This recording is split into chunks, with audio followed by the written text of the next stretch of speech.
All right, if you've ever had to give a presentation, you know that feeling, right? That little bit of fear. What if nobody's actually listening? Well, today we're going to break down the one single ingredient that can take your presentation from just being heard to being something that's really felt and remembered. So, let's start in a place I like to call the presentation graveyard. It's a spooky place, and it's absolutely filled with the ghosts of brilliant ideas that, for whatever reason, just never landed.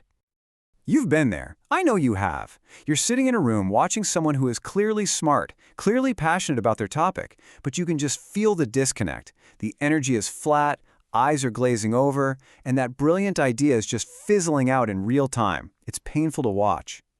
And it leaves you wondering, why?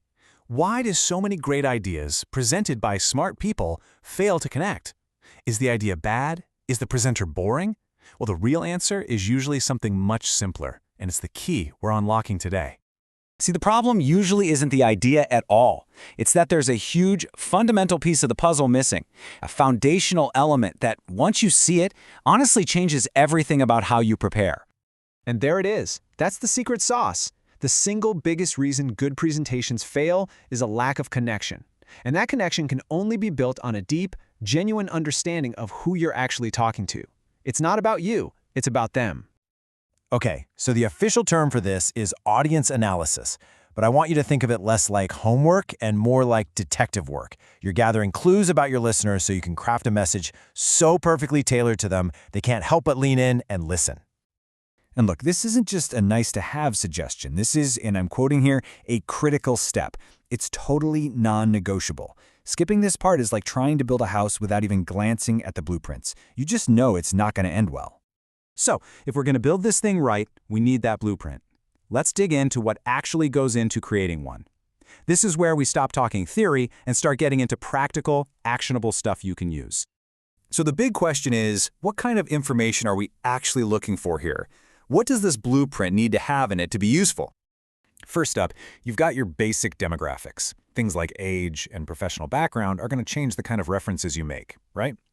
But honestly, the most important one on this list is prior knowledge. You never want to be the person explaining the absolute basics to a room full of experts, and you definitely don't want to lose a room of novices with super complex jargon. And that leads us perfectly into this next layer. We're going beyond just who they are and digging into how they like to receive information. Is this a formal, corporate group that expects a ton of data? Or is it a creative workshop that would love some Q&A and interaction? Figuring this out ahead of time is a total game changer.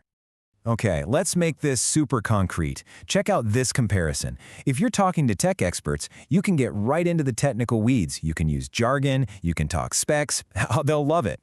But if you try that with a general audience, it's a disaster. For them, you've got to focus on the why, the benefits, the stories, the human impact. It's the same core idea, but two totally different presentations. All right, so we've done our detective work. We have our audience blueprint in hand. Now for the really fun part, actually using that intel to shape and customize your message so it hits home. Because, a blueprint is totally useless if it just sits in a drawer, right? You have to build something with it. So let's see how all that knowledge gets translated into actual choices about what you say and how you say it. So here's how it works, broken down into 4 pretty simple steps. You take that data you gathered, and it tells you what kind of language to use. It helps you pick examples that will actually make sense to them. And most importantly, it forces you to align your entire message with their goals. You're there to solve their problem, not just talk about yours. And when you do this, when you really make your presentation about the audience, the results are, they're immediate and they're powerful. This isn't just about being a better speaker, it's about being way more effective. And the results really speak for themselves. Just look at this. When an audience feels like a presentation was made just for them, everything goes up. They're not just passively listening, they're engaged. They actually remember what you said. Your overall impact just skyrockets. And you can see how this all connects, right?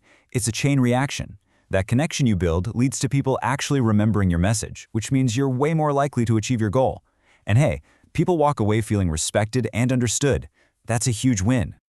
So if you take away just one thing from all of this, please, let it be this. It's a simple but profound shift in thinking. A great presentation is never, ever about you. It's always, always about them. And that leaves you with one final essential question. The next time you're preparing to stand up and speak, just ask yourself this: who is this really for? Answering that one question honestly will change everything.